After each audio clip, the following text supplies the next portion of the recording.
ఈ నివేదిక యొక్క సారాంశం ఏంటి అంటే ప్రపంచ దేశంలో ఇప్పుడు మనకి 8 బిలియన్ పాపులేషన్ అయితే ఉంది.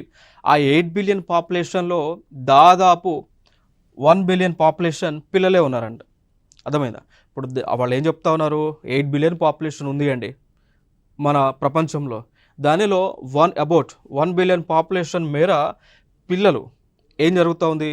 అనేక లైక్ మనం ఫర్ ఎగ్జాంపుల్‌గా తీసుకుంటే క్లైమేట్ వలనో లేదా ఎన్విరాన్మెంటల్ ప్రాబ్లమ్స్ వలనో సఫర్ అవుతా ఉన్నారని చెప్తా ఉన్నారు. So state of the world children 2024 యొక్క నివేదిక సారాంశం ఏంటి అంటే more than 1 billion people climate change వలన పర్యావరణంలో సంక్రమించేటువంటి ముప్పు వలన ప్రమాదానికి గురవుతా ఉన్నారని ఈ యొక్క నివేదిక యొక్క సారాంశం చెప్తా ఉంది. దానితో పాటు పిల్లలు మరణిస్తూ ఉన్నారు. దానికి గల కారణాలు ఏంటి అంటే వివిధ దేశాలలో జరుగుతున్నటువంటి వార్ క్రైమ్స్ కావచ్చు, యుద్ధాలు కావచ్చు, ఓకేనా. సో యుద్ధాలు కావచ్చు, వార్ క్రైమ్స్ కావచ్చు, దాంతోపాటు చైల్డ్ లేబర్ అంటాం, ఓకేనా. సో బాల కార్మికులు కావచ్చు.